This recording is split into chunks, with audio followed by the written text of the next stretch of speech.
Ladies and gentlemen, welcome back to the Nashville Tour Stop Podcast. This week, broadcast live from, I don't even know what you want to call this, but we're joined on episode number 119 by Mr. Lucas Carpenter yet again. It's me. I'm back. Welcome back to the podcast, buddy. Glad to be back. Thank you for coming to my humble abode. Your humble studio. My humble, very green abode. Very green. Yes, we were recording in Lucas Carpenter's home studio here, who was kind enough to let us use his quiet space so you don't have to hear the echoes and loud neighbors that we heard on Adam Paddock's episode a few weeks ago.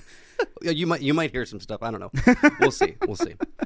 Well, welcome back, buddy. How's life been treating you? It's great, man. Overall, it's good, you know. There's peaks and valleys every now and then, you know, but overall, it's great. Things are good, and just working on music and building out my home studio here and all that, and... Yeah, so you've been building out your home studio here for a while. Like, you can't see it on the video, but there's carpet cut out onto the ceiling that looks like clouds, which is also painted blue. So we have the sky and the clouds right above us, and this is like the forest that we're in now. Yes, yeah, and it's going to get even... I had wanted to finish it before the podcast, but I didn't get to because there was just too much things going on. But I'm going to put... little fake leaves and some real leaves and all sorts of stuff all over the place. Some greenery. Yeah, make it very nature-y themed, very vibey. And then when I was painting the ceiling, I was like, maybe I'll just paint the ceiling blue. And then I was like, and then I had all these pieces of carpet up on the ceiling already that were white, and I was like, I'm going to cut them out into the shapes of clouds. Clouds. And then my girlfriend and I were like, is this too nursery looking? It might end up looking like a nursery. I don't know. We'll see. But it's in the basement, so hopefully you don't put the nursery for a baby. We'll just put it below ground. Exactly. It's real soundproof, and So you've been working on this for quite a while now, though, right? Yeah. So my house in general, I've worked on for a while because like I do all sorts of DIY projects and crap like that, and. Yeah, so I bought this house kind of right before Nashville exploded and went totally crazy a bunch of years ago. So you got this house for like $6 in a blueberry? I paid roughly $6, and yeah. So, but yeah, I bought it as like a fixer-upper. Okay. And took it like kind of a room at a time, and have been. Looks like you fixed it up. Yeah, I mean, there's still, you know, there's always something, you know, there's always something to do, and of course, I see all the imperfections. You know what I mean? It's like I see all the crap that I'm just like. Oh man, like because you have to see it every day. Right. And I'm the one that, like, you know, when I was painting something or redoing drywall or something, I was like, oh, that bothers me. You know what I mean? But then at some point you just have to be like, I'm done. You can say the same thing about your own music too. Like, I forget who I was talking about that with, but it's like you want to go through and make a guitar solo perfect. Yeah. But if you don't tell anybody that it's not perfect, they're not going to know that note wasn't made to be played. Right. Like, yeah, exactly. Yeah. Or it's like that whole thing of, you know, play it twice, it's not a mistake kind of thing. Right, exactly. You know? Yeah, totally. I mean, I feel like that's kind of the weird thing about being an artist, not to sound like but being an artist, it's like I like just building things and making things right in general, and I like crafty things, and I like home remodeling things and stuff like that, but I think that a lot of you know, this is no you know, dig on people that are, you know, whether you're a plumber or you're a, you know, an electrician or whatever, but it's like, you know, not all of those folks are like super artistically minded, you know what I mean? Whereas like if you start, but also like They're technically minded. Right, exactly. You're right. And so, but then on the other side of it, a lot of artists aren't as technically minded with that kind of stuff, you know, and I like both of those worlds, which can kind of be almost a hindrance sometimes with something like redoing a house. Because they fight each other. Yeah, well, and then also you're like, somebody else might just be like, oh, well, I'll just pick this color of this, you know, paint or whatever. And it's like, who cares? But me, I'm like, I gotta like think about it and analyze it and then be like, is that going to be good next to the plywood chop here? Literally. Yeah. It's like thinking of it from more of like an artistic standpoint and being like, you know, and especially because, you know, I want to use it as a creative space and an inspiring space. And, you know, it's like and take advantage of the fact that it's like I own it, right? Whereas like when you rent a place, you can't just be like, oh, I'm just going to paint the wall whatever color, or I'm going to do something crazy. They're like, paint it back. Right, exactly, right. Whereas this, I'm just like, no, this is mine. And, you know, the first little bit of the house was like, you know, building out kind of some of the so fun fact, the front of the house is an Airbnb, so it's sectioned off, and before it was an Airbnb, I was like renting to friends and stuff and like helping pay the mortgage and stuff. So it was like the money maker aspect of it was the main thing, right? Like where I didn't redo my room. You know what I mean? I was like, well, it doesn't matter if my room sucks right now. It just looks like it's from the 40s, and that's fine. Yeah, exactly. 100%. Yeah. But then eventually once the other rooms and stuff that people were like renting out were done, and then, you know, the kind of main things that you like really had to do, like, you know, I got a new roof on the house and, you know, replaced water heaters and did all that kind of junk. Now it's kind of like, okay, all that stuff's where it needs to be. Now, what do I want my space to look like? Like, what do I want actually, my space to look like? Right, yeah, and what do I, and as a musician and a you know, you do have the idea of like, you know, you want it to just be inspiring to you when you're in it, but you also like it, you know, we are in like the content creation world, so it's like what could like also look cool to be able to like, you know, take some photos and videos and you know, have it be aesthetically pleasing. You know what I mean? Instagram friendly. Yeah. With vomit in my mouth. I know. Yeah, I know. How about it? Yeah, it's a bizarre thing. It's good for TikTok. Yeah. How about it?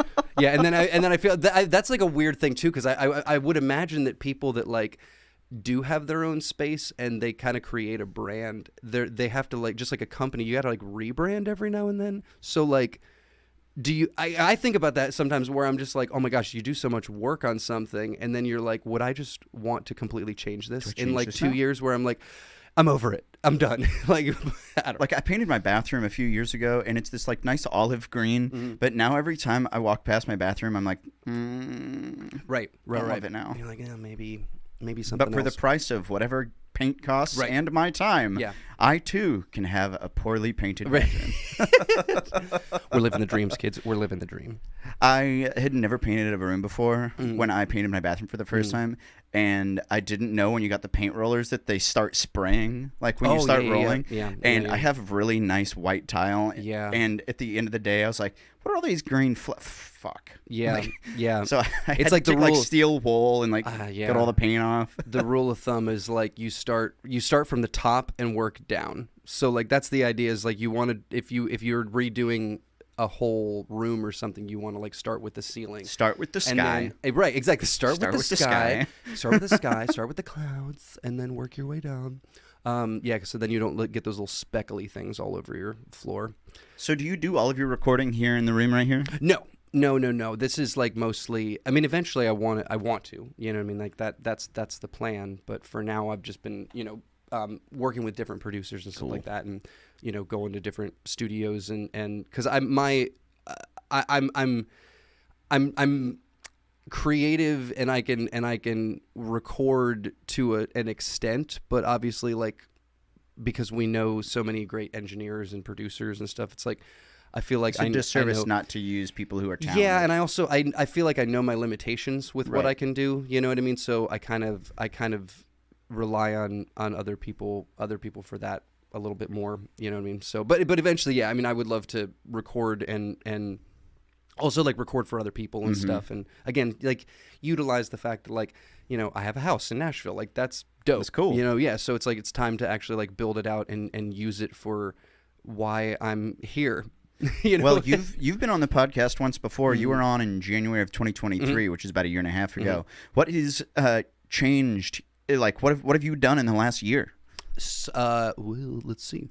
Lots of shows, lots and lots of shows. Last year did over 100 shows, and I recorded a new EP that is coming out.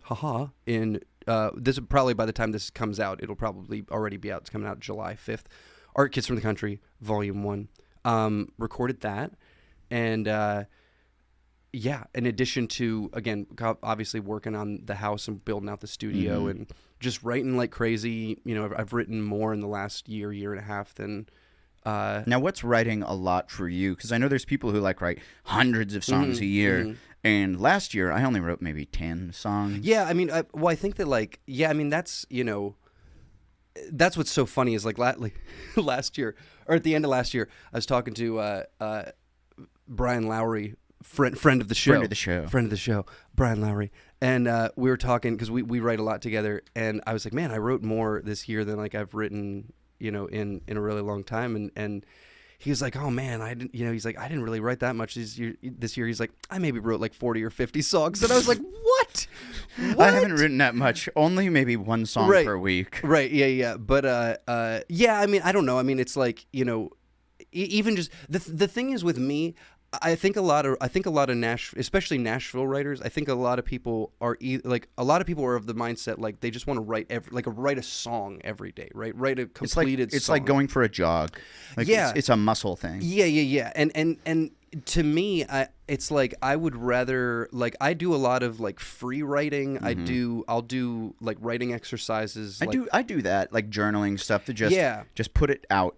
Because a lot of the time I'm not thinking about like, oh, this is going to be a good song idea. It's just like I have this on my mind right now, and I don't care about it. It's not dramatic. It's not anything. I just need to get it out. Yeah, because I think sometimes it like, again, everybody's process is kind of different, and I think especially in Nashville, people are of the mindset that they want to write a song every single day, right? Or if they go into a writing session, like they want to walk out of that writing session with like a completed song. And I think that, I don't like that mindset, or that never worked for me. Yeah, and I think for me either, because I think that like especially if you have like a good, I understand it as far as like wanting to use it as an exercise, right? But to me, I'm like, well, if the song is good or if it's a good concept, then it's like I want to actually like take the time to actually make it into a good piece of art. Shouldn't be, or I don't want to say shouldn't be, but it's not made to be rushed. Right, yeah. And it's like, and it could, it could make all the difference in the world if like you spread it out over the course of a couple sessions or like 3 sessions with, co-writing with somebody, or literally like, I mean, there's so many songs that I have that I literally started 5 years ago, like ideas that I had that just kind of, they never had their day. Yeah, and I just, whether it was a concept or maybe I wrote like a hook, I wrote a chorus and a verse, and then it's just like, I just didn't touch it, like the song Your Girlfriend, right? That's one of those songs, like my song Your Girlfriend, out now on Spotify. But it's like that's what we're here for, yeah, the plug. Exactly. But it that's a song that I probably started that song 7 years before I finished it. Really? Yeah, and it's like I kind of forgot that it existed, and then when I was like working on new songs and kind of, I had kind of a lull writing wise. And then when I got back into writing a bunch of years ago, like writing consistently, I was like, okay, I have to finish that song. Like I got to go back. And so I started going back and like finishing, tunes that I was like, this is too good to not finish. And so, but it took a while. Took ages. And there's times where like those songs, like maybe it started out in kind of one direction and then it went in a very different direction like years later, you know what I mean? When I went back and revisited. I mean, again, I'm trying my best to actually like finish stuff, you know what I mean? But sometimes it's like, if you start something and it's great, then, it may take a little bit to actually. Yeah, so I wrote this new song called Island, and it's one of those songs that I had the idea for years ago, but I was never in the right like brain space for writing it. Right. But now that I've been in this like trop rock Jimmy Buffett vibe lately, it finally kind of stuck. So I totally get what you're saying, where like you can have the idea and then it's okay to not finish it. Like, don't abandon it forever. But if you can come back to it later and you're like, oh, this is the vibe of the album I'm trying to put out, or the vibe of the music I'm trying to write right now, it's totally okay to just leave it be and then come back to it later. Yeah, because I think like, I mean, again, maybe it's just the way that I approach it myself, because it's like especially now, like now that I'm co-writing a lot more with people, it's like, again, there are people who they get one writing session and they want to just like bang it out and they want to finish the song. They don't want to leave without finishing it. Right, and sometimes that's great, because then you can, maybe it's awesome and you're not dragging your feet on it, but then also like sometimes it may just not end up being as great as it could be if you actually took a little bit more time. Because you rushed it. Yeah, and I feel like sometimes I get like kind of insecure, especially now that I am writing more with people. It's like now I feel like other people are seeing how the sausage is made with me, and it's like I didn't really have that before, where I was sharing kind of the creative aspect of like the writing aspect of things, and it's weird because normally I'm just like, here's my song, it's done. and you don't get to see how much crap I drug myself through to finish it. Like going through the voice notes on your phone to see idea 1, idea demo 1, version 6 with chorus. Oh yeah, and all the bad ideas, and you have to be like willing when you're writing with people. You have to be willing to. You have to be willing to get through the bad ideas. Yeah, and have the faith that they asked you to write with them, or they said they wanted to write with you because they think that you are good and that you have something to offer, and so like it's okay if you suck, and they understand that like if you suck. Yeah, it's like you can suck together, and sometimes you can suck together, and like even if you don't. I think I was insecure about like kind of jumping around here, but it's like I was insecure writing with other people where I was like for a lot of different reasons, but like one of the reasons was like again that feeling of like they're seeing how the sausage is made, they're seeing all these bad ideas that I have, but feeling like, oh well, what if we don't actually write something? What if we don't actually complete something? Or what if we write something and it kind of sucks? Or what if it's like our I don't know, our time together just isn't as like every write doesn't have to be a hit maker, right? And what's funny is when I started hearing friends talk about how they were like, oh yeah, like the first couple songs that I wrote with this person, we were kind of like, man, they're not great, but then the third time we got together, we wrote this and it's amazing. And I was like, the third time, so it like made me feel a lot better curve. Right? It made me feel better that it's like, oh okay, like if we get together and we write something, or if we don't write anything, that doesn't mean that it's the end of the world if it sucks or if we don't get anything out of it. You know what I mean? It's and I mean obviously it's like if you have a situation where you have a publishing company or something and they're like, we got you right with Keith Urban, and then you're like, okay, well Keith has very little time, so you probably want to like bring your A game and actually like finish the dang song. I can't imagine going into a co-write with like a superstar that, because they probably do have like, all right, you have 2 hours until they have to go do everything else. And I mean the pressure of feeling like, if we don't get something out of this, I wasted your time and you don't want to work with me again. Right, exactly. Yeah. But but I don't know. I think that I would want to hope that the people in those positions, like they know what it's like to be, in the position that like that we're at, you know what I mean? That like, coming up, and they know that like they've been in enough rooms with people that like they know that sometimes you're going to get something great and sometimes you're not going to get anything. Right. And, sometimes it's just like the vibe. Is this person cool? Is this person like everything? You know what I mean? It's like, is this person fun to be around or good to be around? That's how I've had to start picking some of the people I've co-written with over the years, because I used to just write with everybody and anybody. But I realized that like that wasn't how my creative process worked. Right. Yeah. So I needed to find the people who even if we didn't write a song, even if we wrote a bad song, or even if we tried and just didn't want to do it, I wouldn't be upset about having spent 2 hours with that person. Right, yeah. So those are the kinds of people that I would rather work with now, that even if we don't get a product that's like, this could go to the radio. Yeah, for You're not going to be mad that, we just hung out for 2 hours. Like, we're friends and we just hung out. Like, that's okay. Oh my gosh, yeah, I feel like half of the people that I've gotten together with to write, it's especially if they're people that like you don't really know each other all that well. It's like the first write is like just getting to know each other. You're just hanging out, right? It's like you're just hanging out and literally all you do is talk for like 3 hours and literally don't write anything. You know what I mean? Like, so, well, it's 11 p.m. now. Right. I guess I should go home. I should probably go to bed. Yeah. So do you co-write very often anymore, or the stuff that you're working on? No, the stuff. Yeah. So this EP that's coming out is, it's pretty much all my stuff. Like me solo writes. And it was tunes that I either kind of had done already. And it was other than this version of Art Kits, the song Art Kits from the Country. So this is like the blue edition that's coming out. Blue is the producer that I worked with, and he kind of like rearranged and changed some things, almost remix-esque, you know what I mean? Cool. So it wasn't as much like co-writing, you know what I mean? It's like it was a song, because Art Kids from the Country is a song that I've had for a long time. And we kind of did this updated version of it, but pretty much everything is just my own, my own writing. And then like while recording this and getting this together, has been the time period that like I've been co-writing all the time with people. All of the new stuff. Yeah.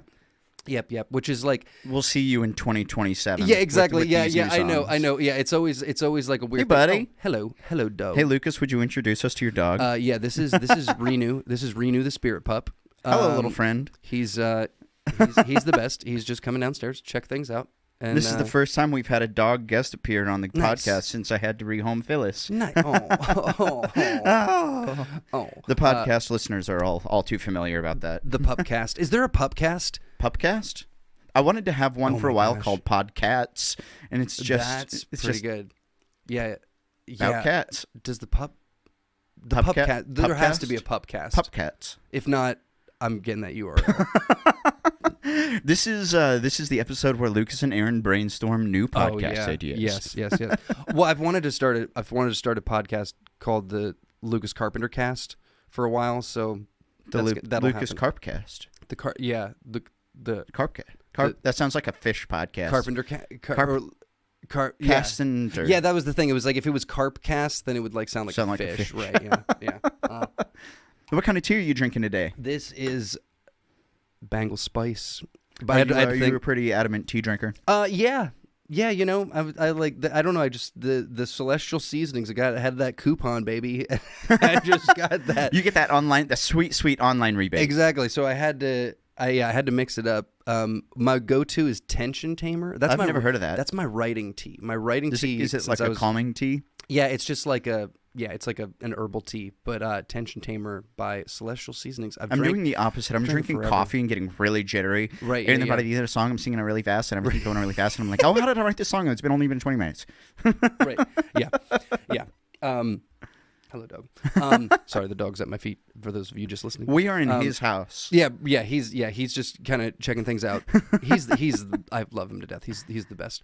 If you want him on a T-shirt, I have a T-shirt design. Yeah, you've got him on your swag. You've got him on your swag. When did the dog swag come into the play? 2 years ago. Okay. A couple years ago. Yeah. Yep. So speaking of your swag, you do have when you play your shows, you have that really nice cabinet that opens up. Yeah. Uh-huh. Did you build that yourself? I did. Yeah. It's just like a little merch folding display. Yeah. I think I built that in high school. I think I built it in high school or college. Yeah. It was a long time ago, but it's like, yeah, it has chicken wire from my grandmother, R.I.P. Grandma Carpenter. But she had chicken wire from her garden, and I like took a ton of it, and I just like had all this chicken wire. I'm like thanks, Grandma. Yeah, I'm like too crafty for my own good kind of thing, you know what I mean? Where I'm always like, ooh, I'm gonna take this and make it into a diorama someday, you know what I mean? And then it's just like maybe it happens, maybe it never happens. But like similarly to the songs where I start a song and then like maybe come back to it 6 months, a year, 2, 5 years later. You have the idea for the project. You don't have the time for the project. Yes. And sometimes I'll start the project and then the project will sit for a while because it's like it's that thing where it's like the first like 90% is like, yeah, I'm going, but it's like that last 10% where you're over it. You're over it. You're totally over for this it to be done. You're like, why did I even start this?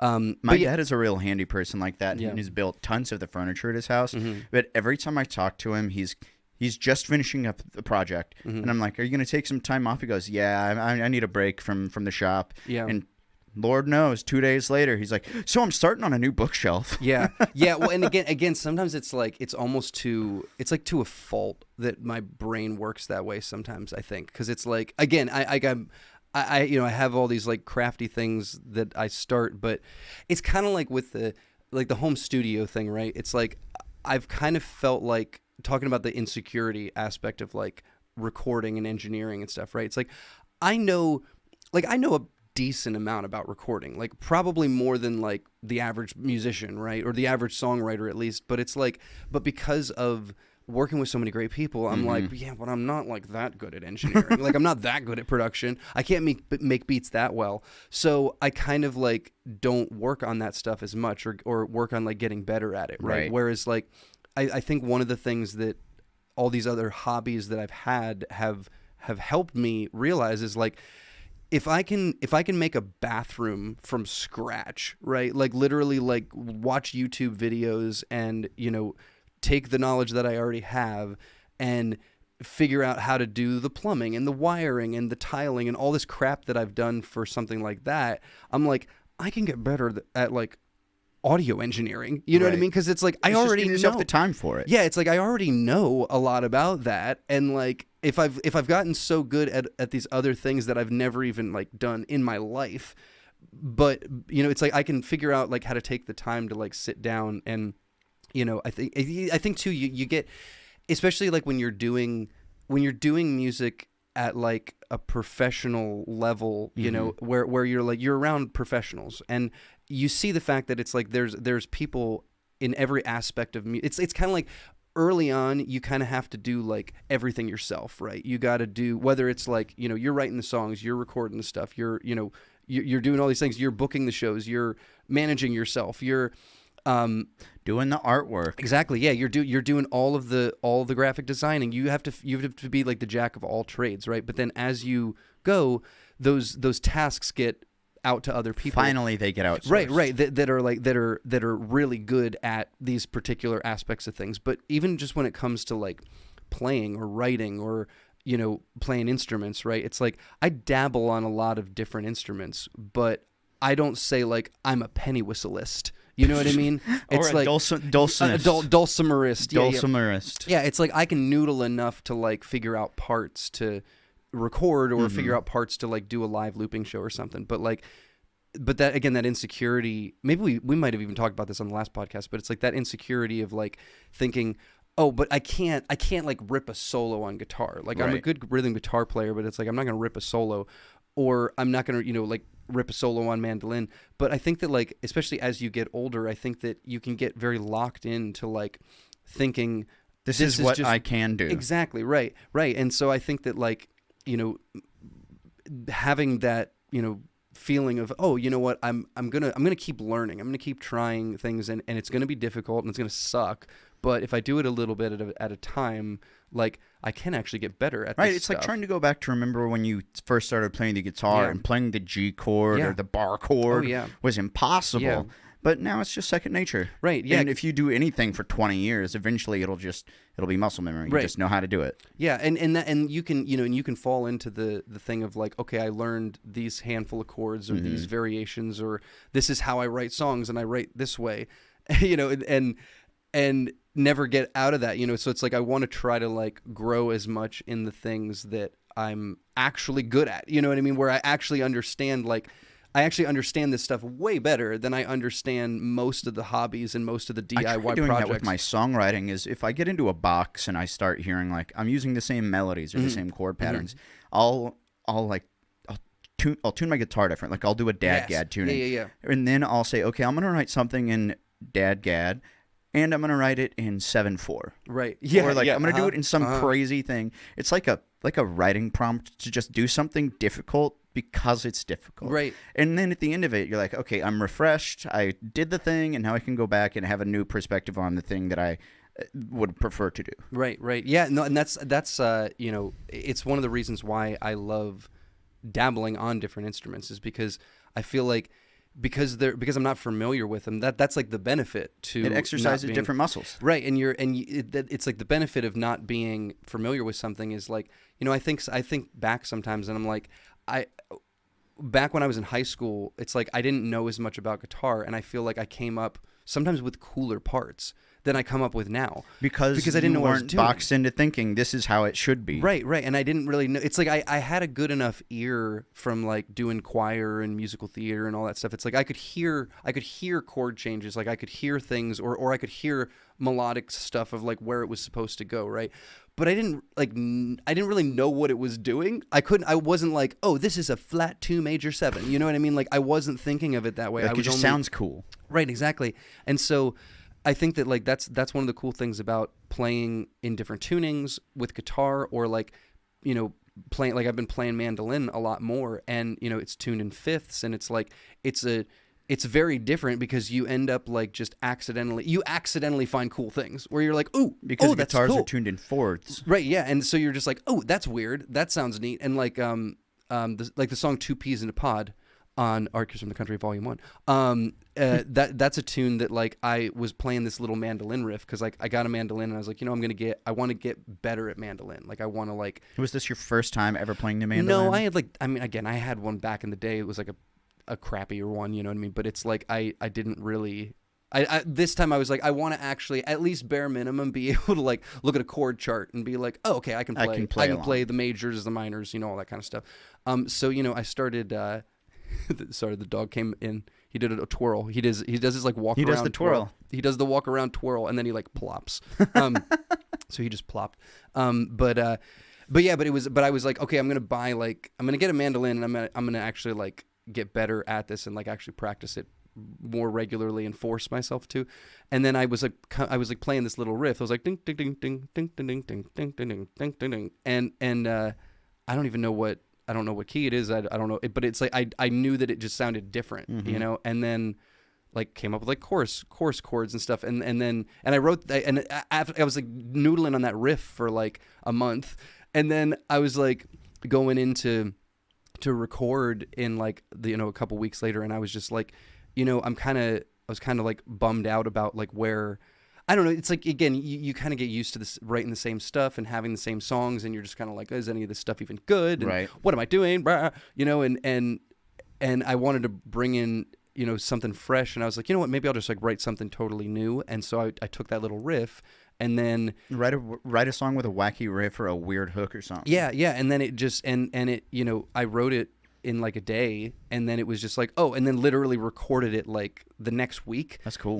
So it was just like boom, and it was one of the first times that I think I've ever really done that, where it was like, I just wrote a tune and then like recorded it like fully recorded it immediately, and so it kind of stayed fresh. But the whole point is that it's like it's a pretty wacky like chord shaped song. It's like the chorus is kind of weird, and it does lots of weird changes and stuff, and like. But it's just a cute little like love song with very kind of strange chords. But it's because I wrote it on mandolin. Because you forced yourself to try something different. Yep. Yeah. I wrote a song like that with Zane Parmenter years ago, where I had this weird guitar riff that's like string skipping stuff, but I wanted to write a song with the hook horseshoes and hand grenades. Yeah.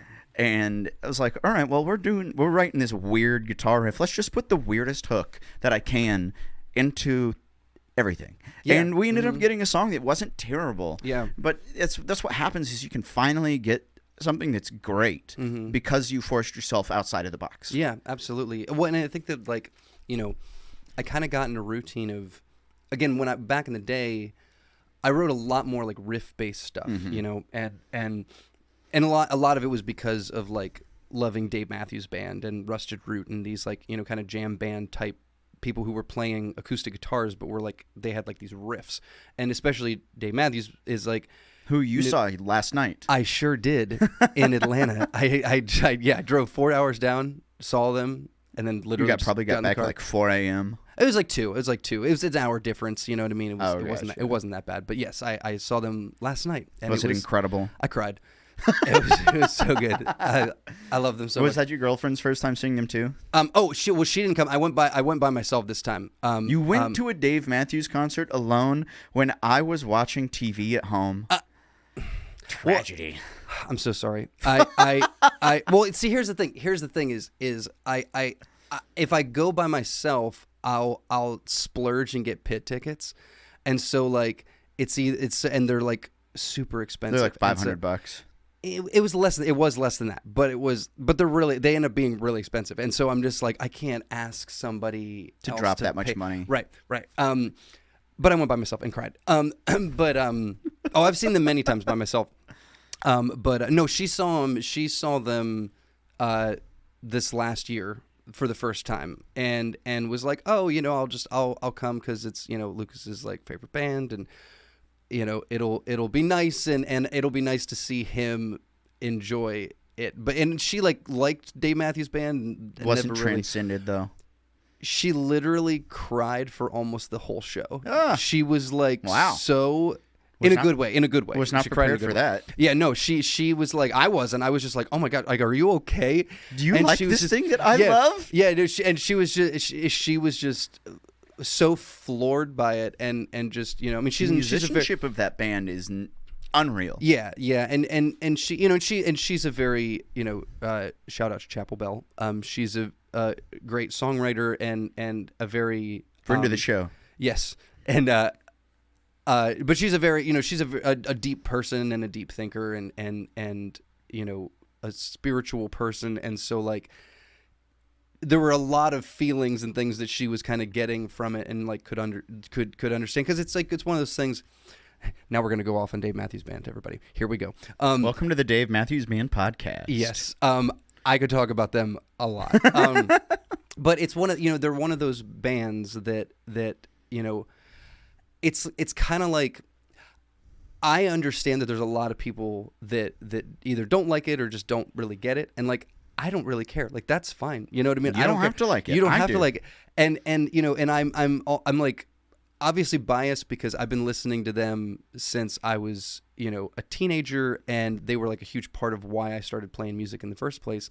And it's hard to explain kind of what it was like. I'm dating myself, but in the 90s when they were so huge, a little baby. Yeah, it's like it's hard to really put into perspective like how big they were and like what they meant to people, and the fact that like Dave Matthews Band fans have gone to dozens or hundreds of their shows. Yeah. Oh yeah. And it's it's like Dave has joked in interviews that like he thinks that they only have 35,000 fans. They just go to every single show, which is amazing, and might be kind of accurate.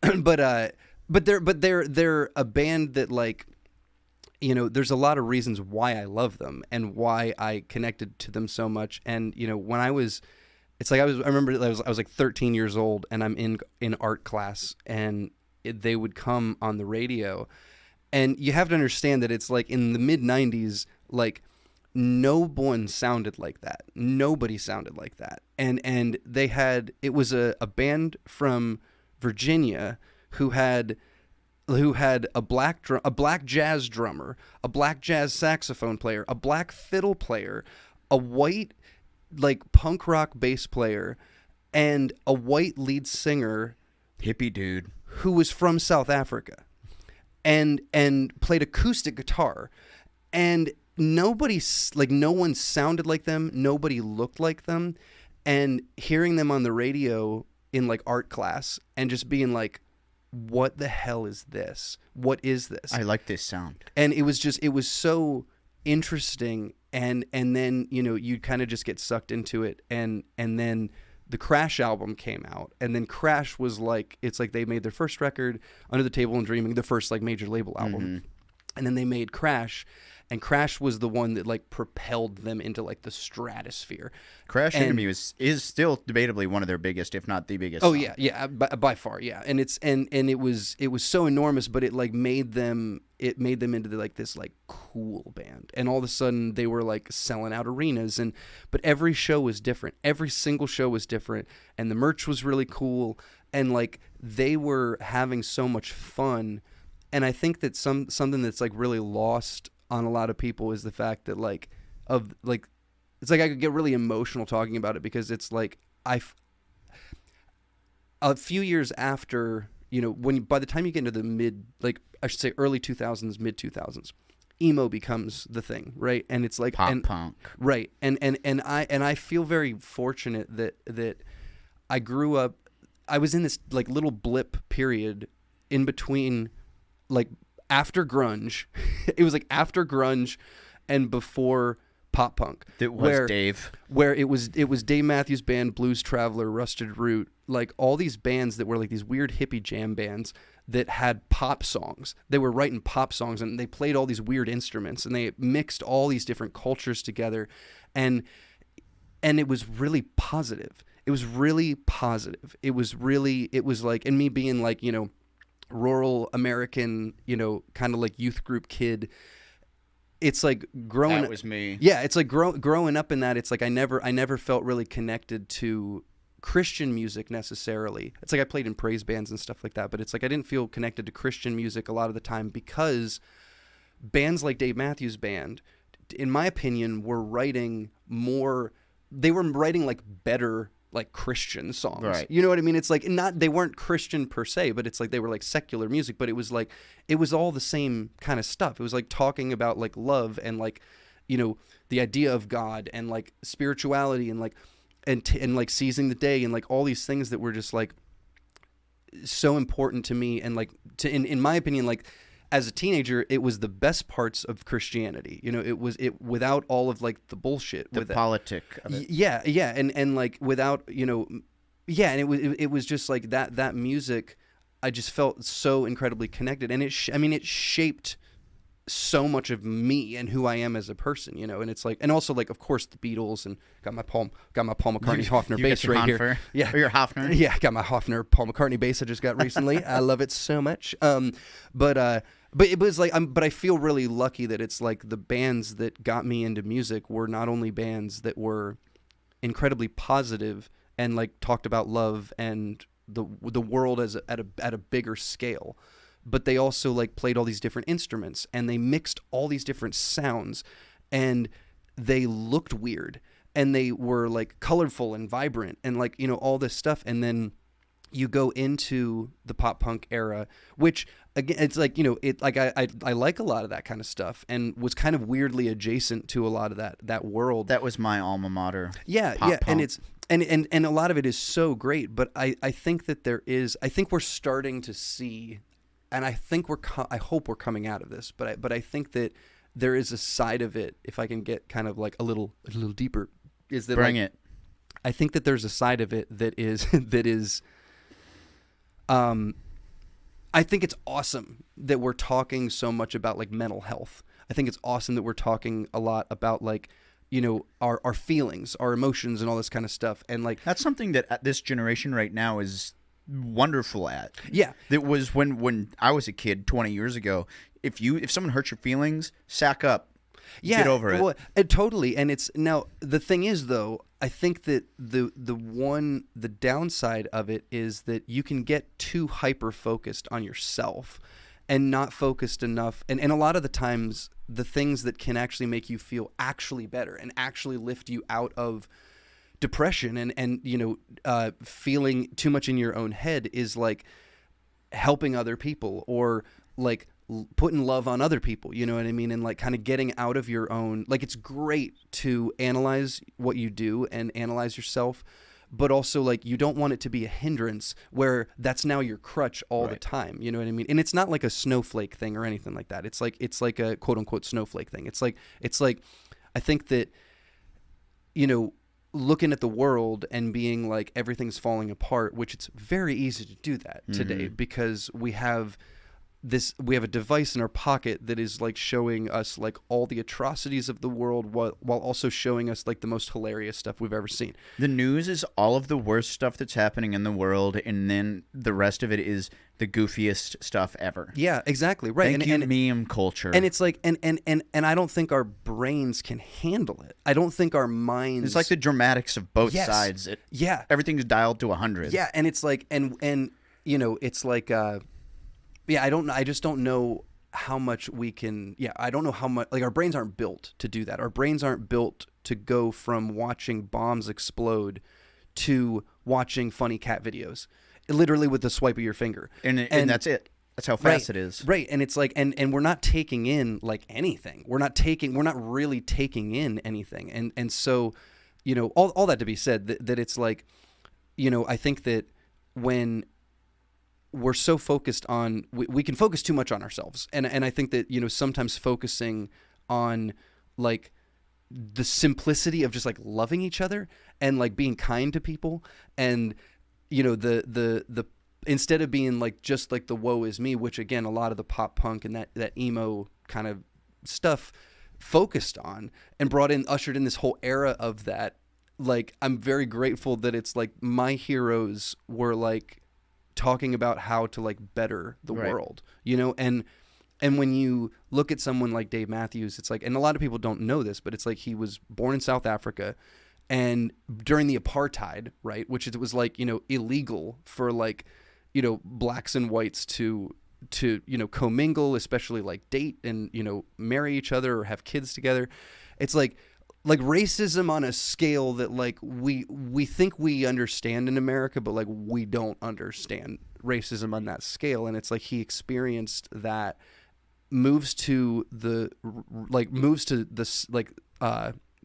southern United States and then forms a band with these incredible black musicians, people he would have been chastised for working with in his own country. Yeah. And it's like, and the amount of, it's like his sister was murdered, and like there's all this, like he has this history of like darkness. He has a very, like, there's a lot of darkness, and it tinges of it come out in the music, but overall it's like to experience what he experienced in his life, but still like have this message of like, we have to seize the day. Like we have to like, make the most of this life, and like love is the thing that will triumph.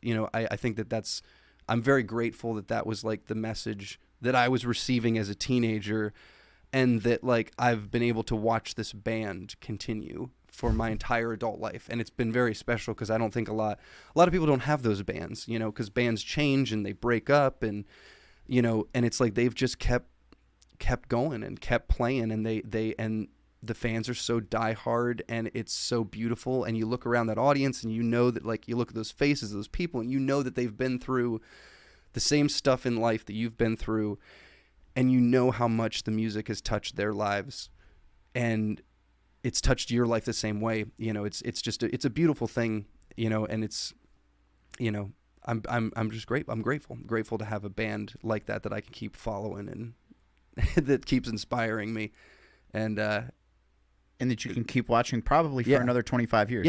Yeah. And it's always going to be different, and you don't feel like, there's also like a gamification of it too, for sure. Where it's like you're like, are they going to play this song? Oh, I bet they're going to play this one. No, they haven't played this one in like 5 years. Like, and then you're like, no, I know they're not going to play this one because he has the 12 string, and he only plays if he has the 12 string that's in drop D, they might play Bartender. But if it's in standard tuning, there's only like 2 or 3 songs that they could play. But depending on where it's at in the set list, okay, this is later on the set list. It's probably going to be closer, so it's probably going to be Grace Street. This is the Confessions of a Dave Matthews Band fan podcast. Yeah. This is the way that it is. Yeah. Well, this is a great place to take a quick commercial message. We'll come right back with Lucas Carpenter on episode number 119 with the Nashville Tour Stop Podcast.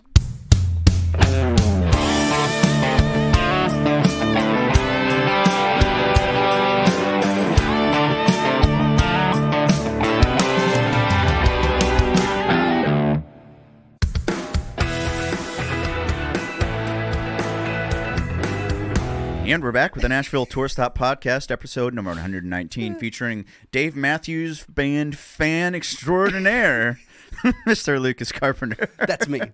Yeah. Well, Lucas, we talked about a whole bunch today, but I want to start talking about your new EP you got coming out. And actually, by the time this episode is out, it will have just been released. So tell us about is it a concept? You said it's volume 1. Yes. So tell us the idea and the purpose of the whole EP. Awesome. Yeah. So it's Art Kids from the Country, volume 1. This is, again, it's a song that I wrote a long time ago called Art Kids from the Country. And it's about growing up being a theater, artistic, creative choir kid in small town America. I grew up outside of Williamsport, Pennsylvania. It's pretty rural. And a long time ago, I was listening to hip hop, a lot of hip hop and a lot of country, and they're always like repping where they're from. And I was like, well, like, it's not my story. Like, I can relate to aspects of it, but it's like not my story. And I'm like, why am I the way that I am? And I was like, well, it's because I was like, I was in a small community, being, a choir kid, music kid, and didn't really have a whole lot of arts around me. And like, I was like an art kid from the country. And then I was like, ding. That sounds like a cool idea. Right. So I wrote this song, and then kind of thought to myself, like, oh, this is like too specific. It's like way too specific to me and my story. Probably people aren't going to even relate to it. And then when I started playing it and started touring back in the day, it was like so many people were like, oh my gosh, that's my story. That's my story. And I'm just like, oh, I just like tapped into something that like hasn't really been like tapped into. So I'm like, I think this is like my brand. And so it kind of became, this theme song for many years, and I put it out on an album a long time ago, and then I've always wanted to revisit it and kind of almost turn it into kind of a concept album. And so this is like the first part, or the first EP. It's 5 tunes, and it's kind of got a different version of Art Kids from the Country, a different version that I did with producer Blue. And then the other songs are, kind of on brand as well, of kind of like the either talking about growing up in that similar kind of world and what that was like, or just, talking about being a creative human and dating creative humans, and, what life looks like as a creative human. But it was kind of this concept album-ish, kind of, I guess. And so this is the first EP. Plan is to release another one as well, and this one is pretty poppy. It's pretty darn poppy. I worked with this guy Blue, who is he's an artist songwriter that I loved. Like, I've been a fan of his since I was in college, and he's just such an incredible songwriter. And it was kind of he was an artist and he still releases his own music, but then he kind of did the more behind the scenes stuff and produced for other people and wrote for people. And he's like, he's worked with like Demi Lovato and Hanson and the Jonas Brothers and Meatloaf and like all sorts, like and all Lucas sorts, Carpenter and Lucas Carpenter. Yeah, and so I've been a fan of his for years, and connected with him and contacted him and was like, would you be interested in producing some stuff? And he was like, yeah, sure. So I was like, oh my gosh, because it was kind of like a weird, like, work with one of your heroes kind of situation. And I was very freaked out. I'm not gonna lie. And I went to LA and we recorded this particular version of Art Kids. I think I'm gonna go and the plan is to record the original version of it, re-record the original version of it as well. But this is like the blue version of this particular song. And we recorded that and the song Uppercase Love in LA. And it was wild. It was like, he was just building these tracks like crazy. And, I was playing guitar and singing and stuff. And I mean, he just builds tracks so fast, and he's just such a pro. And it was just wild, because it was like there was this moment, excuse me, excuse me, when you're talking about dadgad tuning, where he keeps his guitar in dadgad, right?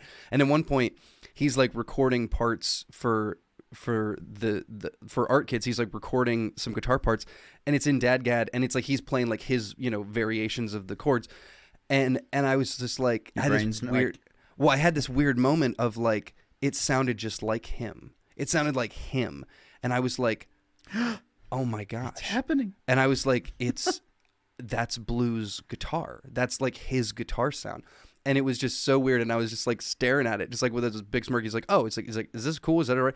It's like, it's so weird, man. I was like, it sounds like you. And he was just like, "Oh, I can like play it differently or whatever." I was like, "No, that's perfect. That's awesome. That's really cool." And it was a really cool moment.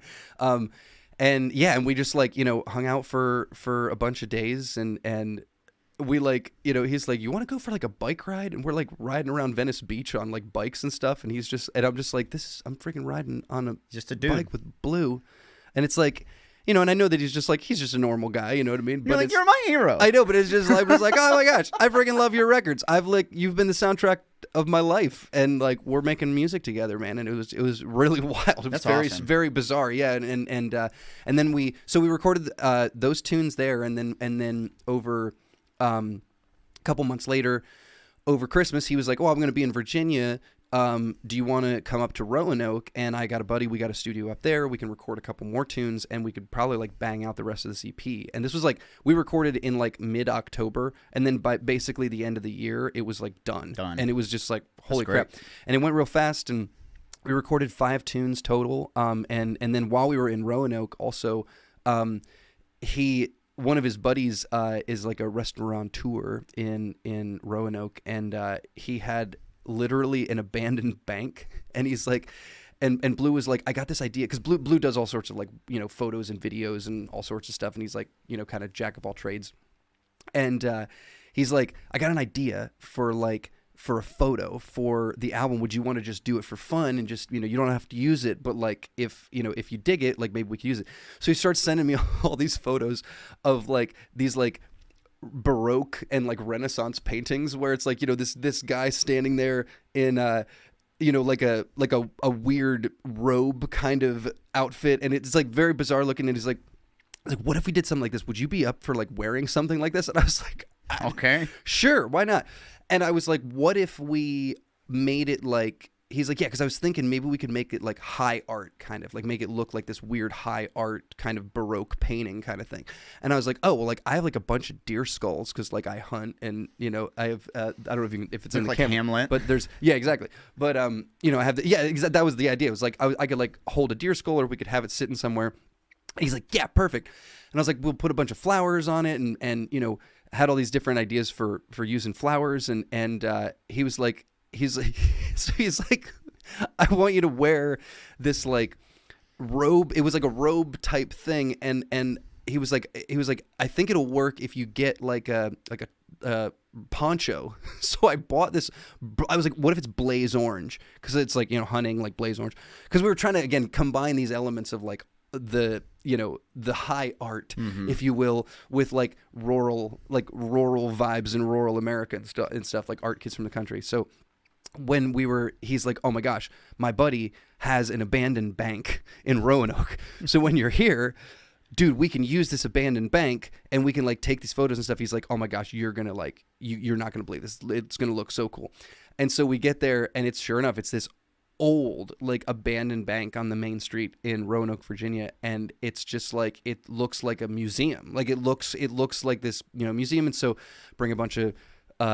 I bring a bunch of like equipment and stuff, and literally he just takes all these videos on my iPhone and photos and stuff, and with the lighting and everything. Oh, I took we took this is the album cover basically. I'm explaining where the album cover and all of it came from. And we took the tarp, or the, what do you call it? The hood? Yes, yeah. And he was like, oh, we should get like fake fur and put it like around, put some fake fur around it. And so we took it to this like teeny little Vietnamese woman who sewed it and made it into this like actual piece. Like it's like a garment, right? And so so we took all these incredibly wacky photos, and they looked so cool and so weird and almost like a cult leader kind of. That's what I was gonna say. Yeah, almost like a cult. There's a little bit of dark energy, but again, it was like the idea was like, instead of, because my idea was always like, oh, art kids from the country, well, like I'll like be in a field and like be making a painting or something like that. But I liked his approach because it was almost the opposite, which was like, take the high art concept, take the concept of like, you're in a museum, like this is like a piece of art, and bring those rural elements into that, which I thought was really, really cool. So yeah, so we ended up recording the rest of it there, made these crazy photos and video content and all that stuff, and it was super fun. Yeah, and then out now. Yeah, and now we got Art Kids from the Country Volume 1 is out. Yeah. So what is the future for Lucas Carpenter? Then you've got a tour you're headed out on as well. Yeah. So Chapel Bell and I are going to be doing a tour up. We're playing a bunch in Tennessee, down in Alabama, and then going up to the Northeast. So we're playing. We're not hitting up all my old haunts, unfortunately, but we're hitting up a bunch of them. So we're hitting up a bunch of dates in Pennsylvania, New Jersey, New York City. So we're playing a bunch of areas that I used to live in or used to play in all the time and haven't been back to in a really, really long time. So playing in my hometown. You're closing the tour with a residency here in Nashville, right? Yeah, and so then we're coming down, and they offered us to do a residency at the Bowery Vault, which is one of my favorite rooms in town. It's really, really cool listening room in Nashville. So Chapel and I are hosting the residency, and we're each night we're doing it. It's every Saturday in August, residency at the Bowery Vault. And each one we're going to do a little differently. One's going to be like a full band show for her. We'll have different openers and stuff, and one will be a full band show for her. One will be like, I'll do my full live looping thing. We'll do like a duo set together. One of them we're doing goes country. So all these songs that we've been writing with other people and stuff, we're doing like all of our country tunes. We're going to get a band together and have a bunch of special guests, and then kind of close it out with like a big to do and have a bunch of special guests and have people play and stuff. So it's gonna be really fun. I'm really excited. It's like this EP. It took a while to kind of get all of it out, and I'm proud of it, and I'm proud that it's like just out into the world, and I'm excited to work on the next things. You know what I mean? As we started talking about at the very beginning of the episode, you finish one project and you're like, I'm glad it's over. Let's do the next one. Right. Yeah. 100%. Yeah. So there's tons of tunes for, the next batch of Art Kids Volume 2. So got to get working on that. But this summer the EP's out, and we're doing the tour, and we're going up to the Bowery Vault and playing here in Nashville. Well, give us your plugs. Tell us where we can find all of this info. Yeah, all of it. Hear the new EP. You can find it all. It'll be on Spotify, Apple Music, all that stuff, of course. LucasCarpenter.net. You can go there and have all of the updates, everything. All the social medias are pretty much all Lucas Carpenter. Just one word, Lucas Carpenter. Boom. I'm really excited. I'm really excited about this EP and the future. And I'm really happy to just be making music and creating with so many talented people. Well, Lucas, thank you for joining us on the podcast. Absolutely. Yet again. Yeah. Lucas Carpenter returns. Yeah. Well, you can follow us on all of our social media platforms for Nashville Tour Stop at Nashville Tour Stop. You can find our full live event calendar at NashvilleTourStop.com. You can also come hang out with me at the shows. You can come see Lucas. You can come see our producer, Alex. He's behind the camera right there. But, Lucas, do you have anything you would like to leave our listeners with this week? Any final thoughts? Stream Dave Matthews Band? Yeah, exactly, man. Just treat people with kindness, and try not to judge everybody based on preconceived notions of what social media is shoving down our throats. There's a lot of good people out there, and I think we're going to be okay. And get off your phones. As much as I want you to stream and follow me on all social media, I also want you to get off of your phones. Buy the CD and listen to it at home. Yeah, exactly. Yeah, come to shows. Come to shows. Come to shows. Hang out. Do things in reality. Do things in reality. Yeah. Live IRL. Yeah, exactly. Yeah. Well, y'all, thank you for being here this week. We'll be back next week for episode number 120. God, that's so weird to say out loud. Episode 120. I can't believe I've done this many. But, y'all, thank you for being here. We'll come back next week for more. We are sponsored by Mr. Alex Amato and Amadio AV Solutions, producing all of our podcasts, taking care of the video stuff, making sure you can see us and hear us real pretty like. Thank you for letting us use your beautiful downstairs basement studio here in your home. Anytime. We'll come back to you next week, but until then, do remember that all roads lead you right back here to the Nashville Tour Stop.